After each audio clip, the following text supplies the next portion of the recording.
If you're like me, you always look forward to October as a month to dedicate to darkness, horror, and otherwise spooky-coated media.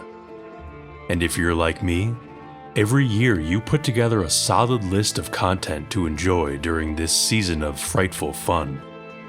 Well, here are some recommendations that could help fill your pail, some ingredients for your brew. Let's start with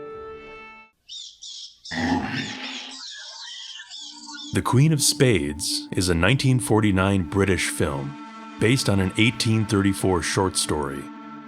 It takes place in St. Petersburg in 1806, and we follow a captain of the engineering corps who's averse to gambling and risk-taking.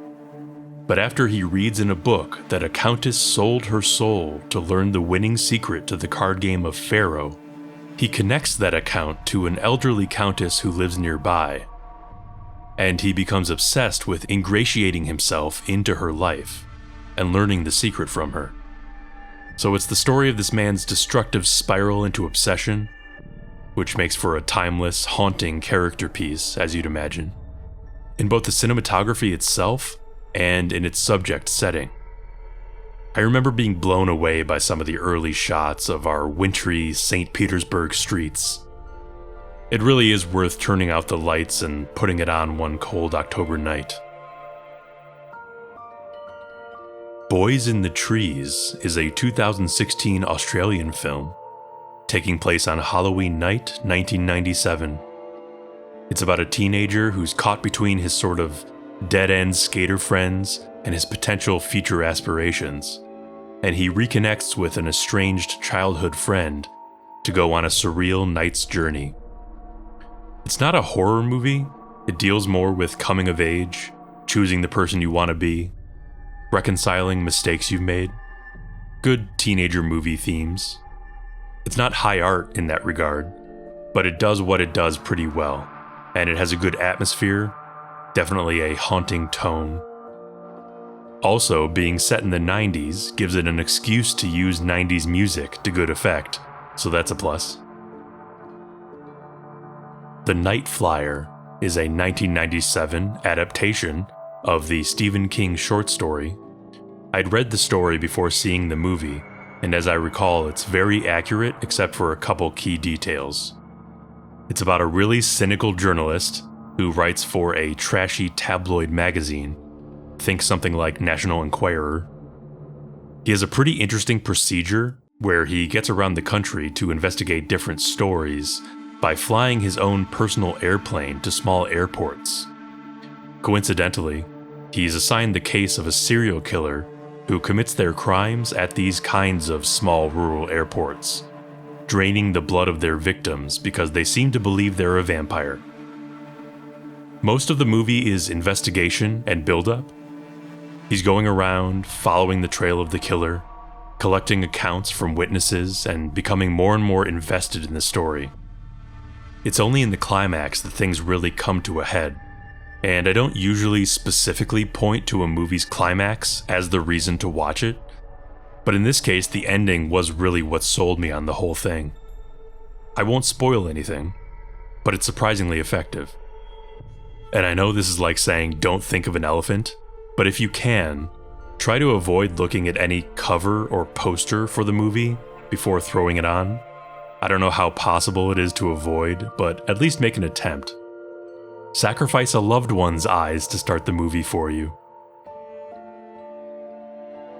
Burnt Offerings is a 1976 film adapted from a 1973 novel. It's about a family, husband, wife, their young son, and an older aunt, who move into a remote summer home to get away from the city. The place is big, but needs some fixing up, and the elderly siblings who own it rent to them cheap on one condition: that their elderly mother continue to live upstairs and be provided meals discreetly.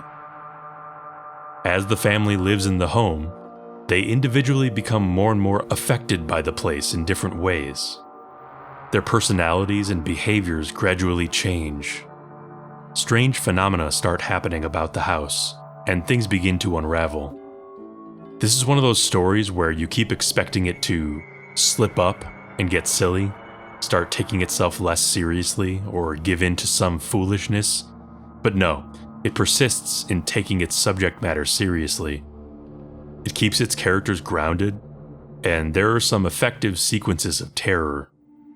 If you like the progression of The Shining, and you haven't seen this, definitely do so. Did you know Parasite Eve had a film adaptation? Maybe you did. Specifically, the 1995 novel was adapted into a 1997 film. A lot of 1997 today. Then we have the 3 games, starting in 1998, which are actually sequels to the story of the novel and film. So in essence, if you remember the first game, this film is what it's a sequel to. There was also a manga, but that's beside my point. It has that shiny, gossamer nature to the picture that you'd see in some Japanese movies of the era, and that, combined with the tentative, atmospheric music, creates an ethereality that I find very charming. Like you're just on the edge of unreality. Which makes sense, although we're dealing with science and nature run amok, and it throws around big ideas. Its feet are wriggling in the tide pool of soap opera, schlock, and squick. You may get turned off by how much time is spent on the romance aspect of the story, but you need a good romantic obsession sometimes to get the gears of mad science turning, the Bunsen burners burning. And in this case, it's very important to the plot. It's more convoluted than a straight obsession to mad science pipeline. I do also want to highlight how good all the schlorpy sound effects are in this movie. You want liquidy, goopy schlorpiness, you watch Parasite Eve.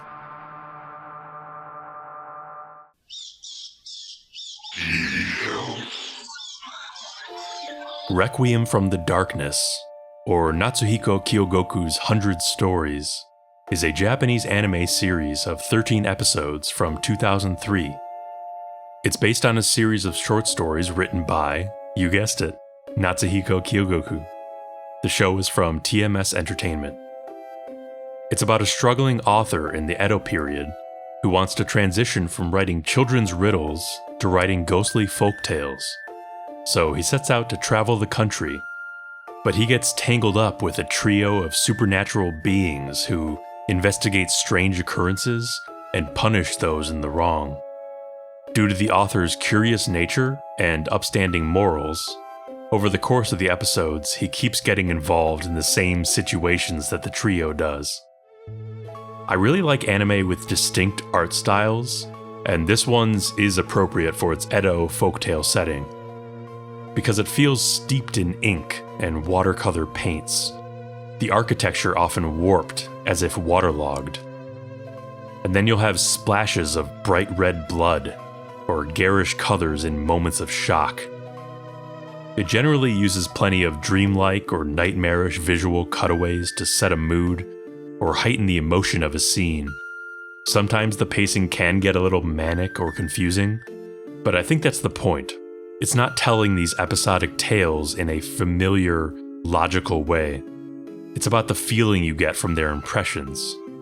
Might not be everyone's cup of tea, but that might make it stand out too. Ultraviolet is a 1998 English show with just one 6-episode season. It's about a police detective who gets involved with a small unit of government-sponsored vampire hunters. The tone is quite grounded, with a scientific lens on vampirism physiology and society. It's hard to call this a horror series, even. It's basically a drama that has to do with bloodsuckers, and the vampires in this world seem to be very pragmatic and devious as an organization. It would have been nice to have gotten more seasons to learn more about how they operate. It's like X-Files with the investigating team aspect, but even less scary than that show. But on the other hand, like I said before, that groundedness almost lends it a different sense of horror, because it feels like it could be happening in our own world. The implications are what might keep you up at night. Crooked House is a 2008 3-episode British miniseries written by Mark Gatiss, who also plays a major character. It has nothing to do with the Agatha Christie story, though unrelatedly, Gatiss was influenced by author M.R. James for this series. So fittingly, it's an anthology of 3 ghost stories, 2 of them period, connected by a present-day framing story, and also all relating to a Tudor mansion. The framing story is a man coming to a local museum curator for information on an antique door knocker that he's found. And the curator tells him stories about the manor from whence it came. The first story, set in the 18th century, about the owner hearing strange noises in his newly refurbished wainscoting. The second story, set in the 1920s, about a wedding engagement announcement during a costume ball being tied to a haunting similar event from the past. And the third story, where we follow the man who found the door knocker in the present, and how the manor continues to affect and alter his life and home.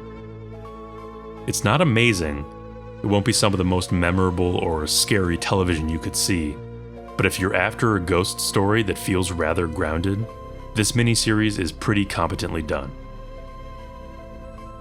Frankelda's Book of Spooks is a 2021 Mexican stop-motion animated show, 1 season of 5 episodes. The framing device is a ghostwriter, as in a writer who is a ghost, named Frankelda, is telling stories to you, the viewer, out of her talking book, against the book's own wishes because it thinks she might wake up something sleeping upstairs in their spooky manor. Each story she tells is a little morality play. Not even a morality play, like a simple childhood lesson, a fable. It's very much a kid's show, so don't go in expecting more than that, but I love the artistry of stop-motion animation, and spooky stop-motion is tops. It's fun, colorful, the voice performances are good, and each episode has a song, which may or may not be a positive to you. I should note I watched it in the original Spanish, but it does have an English dub. I don't know if that's good or not. Each episode's credits also has a making of montage, as seems to be a requisite for stop-motion projects. Check this show out if you liked the Rankin Bass specials, but always thought it a shame that the only spooky one was Mad Monster Party. And it'll be good news if you like the show, because there's a Frankelda movie coming out soon.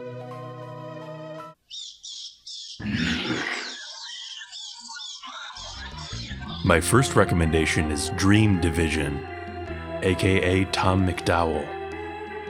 I found his music through his album from last year, A Rose in the Garden of Winter. The genre is like psychedelic rock with electronics, think groovy bass, warbling theremin synths, electronic keys, sometimes some 80s beats. Self-ascribed influences include John Carpenter VHS horror and sci-fi B-movies. It's mostly instrumental and light enough that it'd be great to throw on at a Halloween party while still having enough groove to move to. My favorite song of his I've heard so far is Black Rose.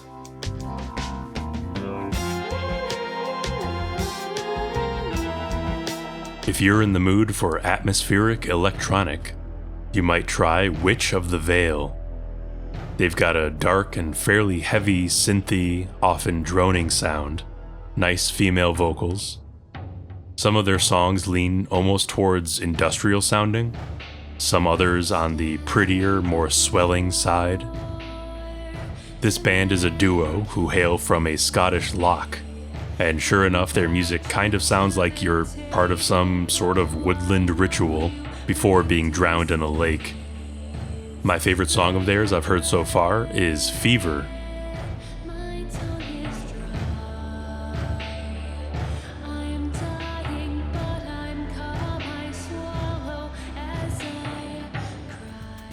Heartworms is the solo act of Jojo Orm, who is also from the UK. I don't know why I can't get away from the UK here, but her music is pop and rock, leaning towards one or the other depending on the song. It's cool and a bit haunting, sometimes confident, and sometimes almost frail. My favorite song of hers I've heard so far is Extraordinary Wings. Jacked is close though.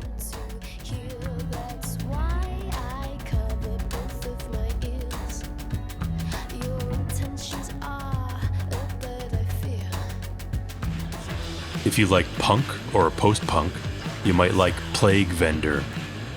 Mostly higher energy stuff. Some tracks with a more graveyard groove, as they themselves put it, which I interpret as somewhat funerary without the somber. This band is for when you're skateboarding to a Halloween party in a skeleton costume, and you get chased by the cops, so you have to cut through a cemetery at speed. My favorite song of theirs I've heard so far is Prism.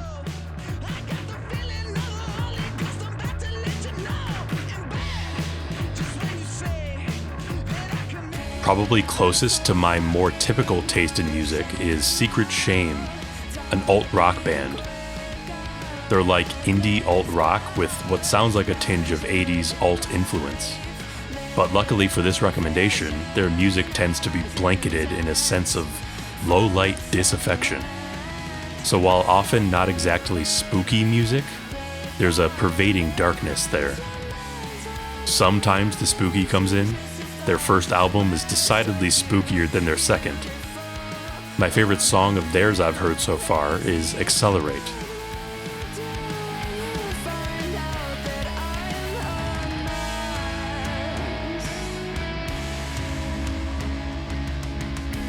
And then I also have a couple of video game soundtrack recommendations for this season as well. They're an underappreciated source of ambient horror, or at least an evocation of certain feelings.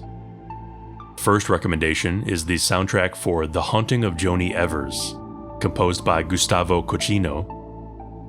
I appreciate that this OST actually moves through different ideas and motifs, not just droning on and boring you, but it's still ambient enough that you could put it on in the background as atmosphere. And I'd say it's less scary music and more haunting, even a bit wistful in a pensive way, which is of course fitting for this game. I like that you'll hear a woodwind here or a kalimba there. Oh, here's the guitar entering in as this character's motif instrument, that sort of thing. If you're looking for something that's sort of a throwback while still feeling fresh, don't sleep on the soundtrack for Crow Country by Akeroyd. You probably know the game. It's heavily inspired by Resident Evil and Silent Hill, and the music simultaneously sounds like something you could hear on a PlayStation 1, but also it's unmistakably of the internet era of digital horror. It's one of those OSTs where the soundscape is pointed and distinct enough that certain instruments could probably give you flashbacks to moments in the game. Like, oh, this is the calm of the save room, or these are the spooky bells of the haunted hilltop zone. I love when a game soundtrack can pull that off. Speaking of,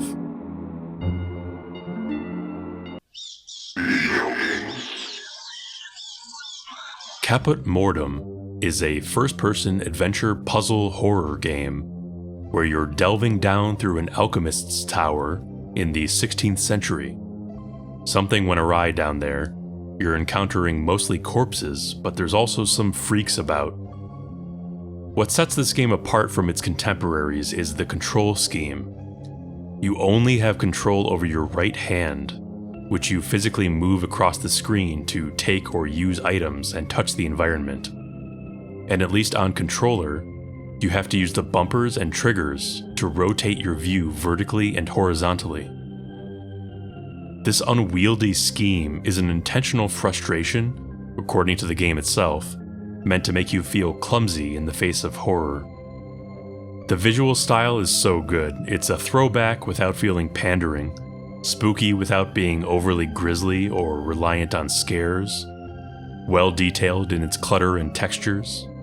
The atmosphere is immaculate, and the puzzle gameplay all fits together well. I wouldn't blame anyone for bouncing off of its difficult controls, but if you can accept them for what they are, there's an awesome sense of place waiting to immerse you for a few hours. Side note, if you remember the game Helltown from 2017, this is the same studio, Wild Arts. returning to the horror genre. Creepy Redneck Dinosaur Mansion 3 is a comedic match 3 RPG with almost choose-your-own-adventure elements. I think the store description calls it a Metroidvania with tongue-in-cheek, but they're more choices of paths. The story is a parody of Resident Evil and Dino Crisis, among other things like Scooby-Doo. You're a rookie anti-super science agent sent to a creepy mansion to stop a mad scientist, and you're hoping to God there's no dinosaurs, but unfortunately there are dinosaurs. The gameplay is exploring paths in the mansion, with the encounters being played out through Match 3 segments.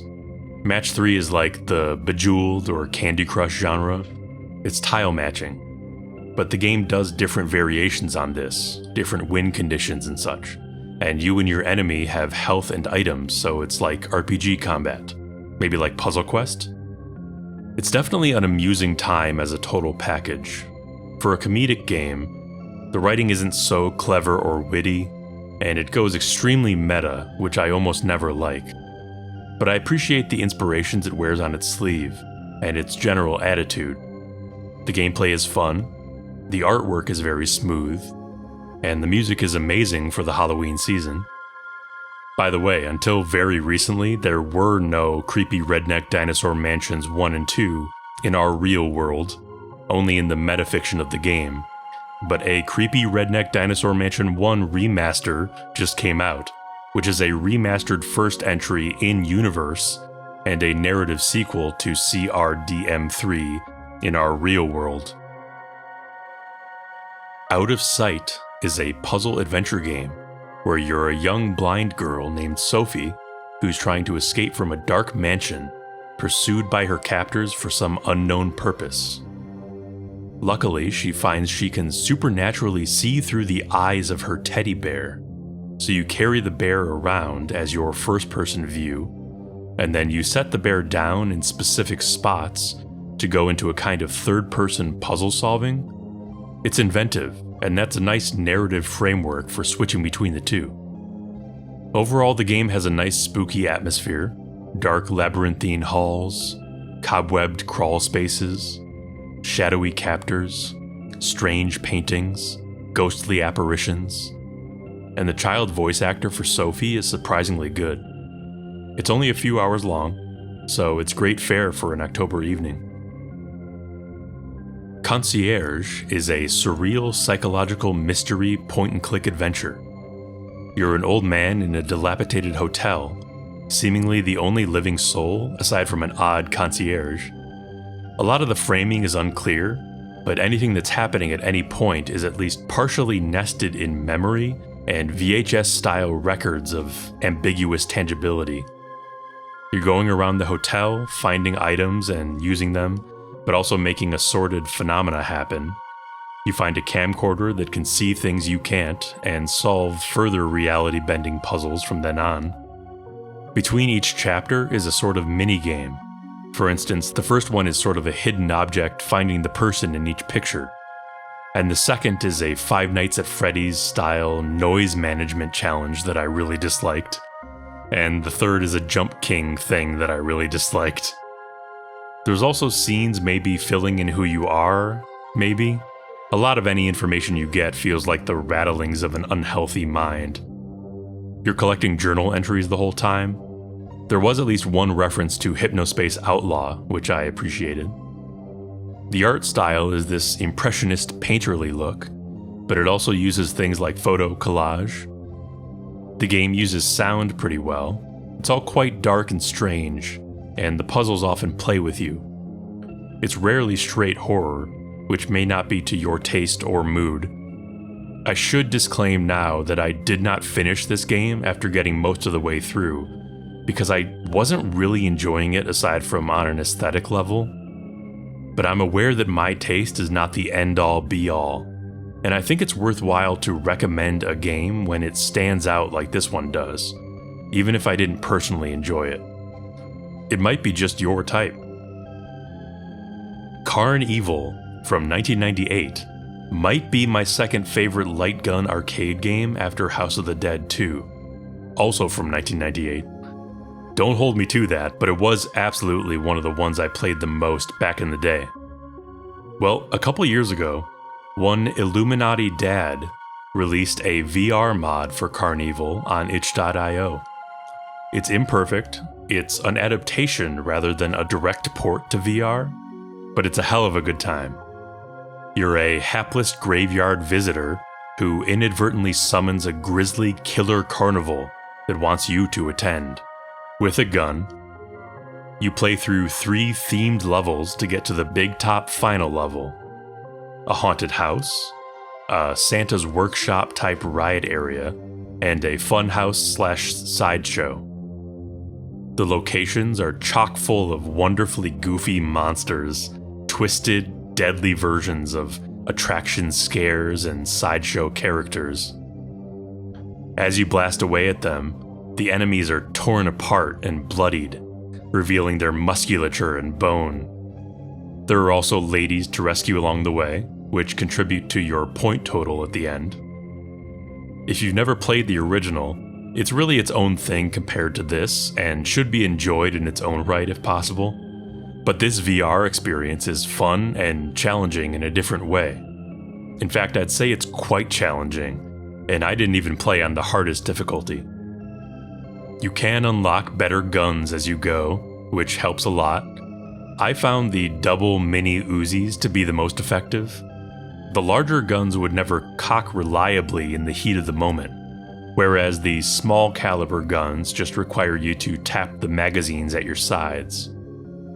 Anyway, a run of the whole game does not take very long at all if you're not dying too often, so it's a great ride to dedicate part of an evening to. And then you can always come back to try to beat your score. Our last section is books. I know not everyone reads regularly, so if you're not interested, no worries. I'll see you next video. But for the eyeballs out there who like to see a little blood on the page, I'll start by recommending words with pictures, horror comics. Specifically this year, I read a couple of the volumes from Living the Line's Smudge imprint of unearthed and newly translated horror manga from the 1970s. The first one I tried was Smudge's second release, UFO Mushroom Invasion, by Marina Shirakawa. That one didn't do much for me. But the third release, Mansect, by Shinichi Koga, was more my speed. Originally from 1975, it involves body horror and monstrous transformations, lots of insects, and a disemboweling or two. It depicts a kind of loosely connected series of events involving a series of different viewpoint characters, all linked by strange phenomenon involving metamorphosis and insect behavior. There's a sense of impending doom, a change. Things are happening that don't make sense. I do think it's funny how many different doctors and scientists in this say something like, well, there was this one reported case in 1914 where a mummy came back to life, so it's not completely unprecedented. I appreciate the attempt to still try and tie it back into dubious scientific or medical precedents, even as this insane shit is happening. As for words with no pictures, my first novel recommendation is Nifft the Lean by Michael Shea from 1982. This is a sort of Dying Earth sword and sorcery story collection about the title character through the framework of his friend's posthumous biographical memoir. I really like fantasy horror, better yet if it's tinged with speculative fiction. And if you do too, this is a must-read. It's set in a fantasy world that's acknowledged to have gone through cycles of civilization, rising and falling. Nifft is a renowned adventurer and thief, about whom we are told stories of his getting involved with various mystical jobs and beings. I say jobs because he's a professional thief, but really it's like we're following a rogue in a grimdark D&D setting.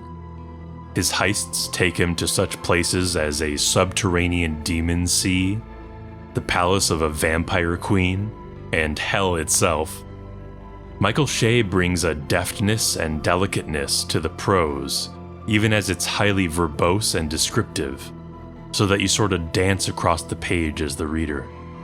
It's the sort of prose I really enjoy, well-rendered characters and a high volume of ideas, glittering and gliding without getting bogged down too much.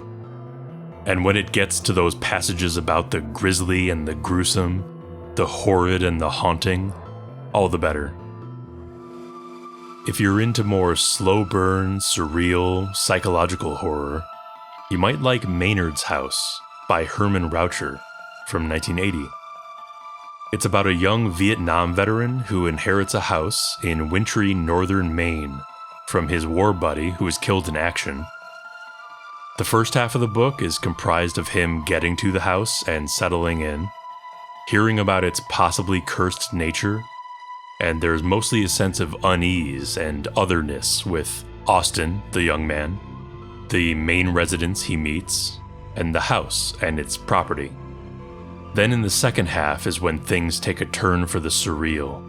But like a Stephen King novel, the setup is well written, and it really sets the scene and our main player before horror manifests.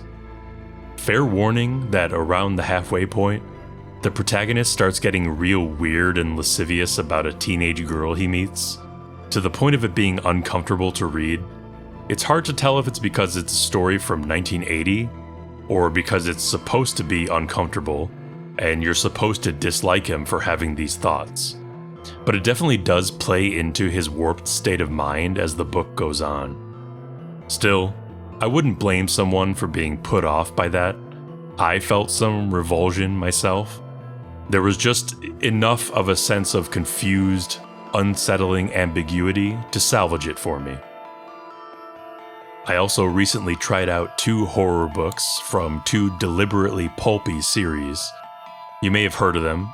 For these series, every book is by a different author, so although I chose a representative from each based on how I liked the sound of the premise, they're not necessarily representative of the overall quality of the series. And none of the ones I chose are very long. I think the longest is about 200 pages.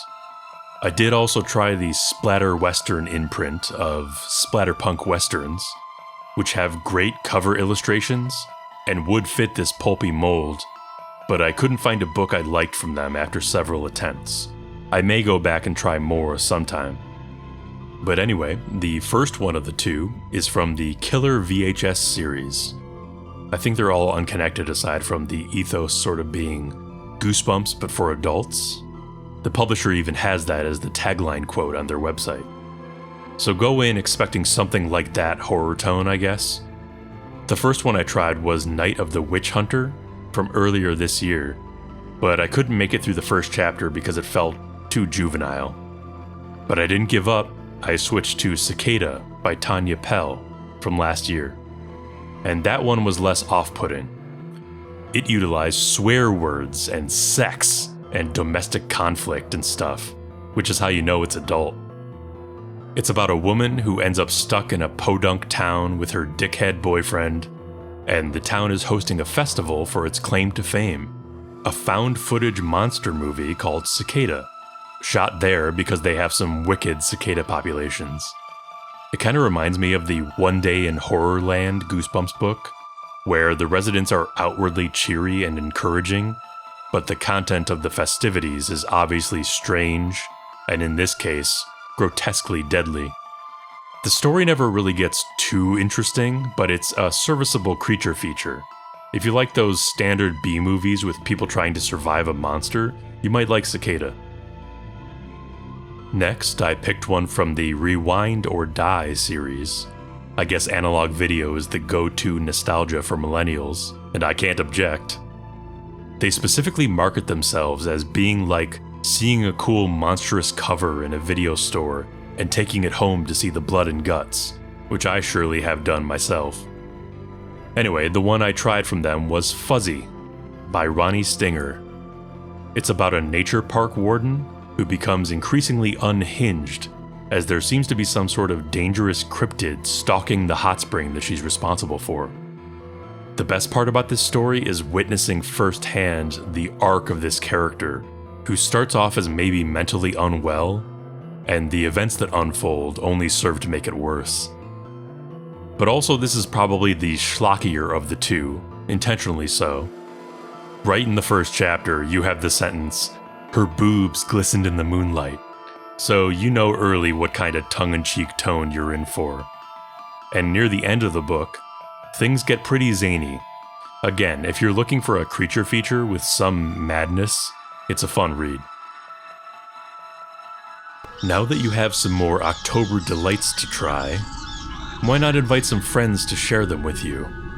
Fright's more fun with friends, after all. Or maybe just turn off the lights and enjoy these alone. Everything is scarier alone. But don't get too scared. I'll be there with you, in spirit.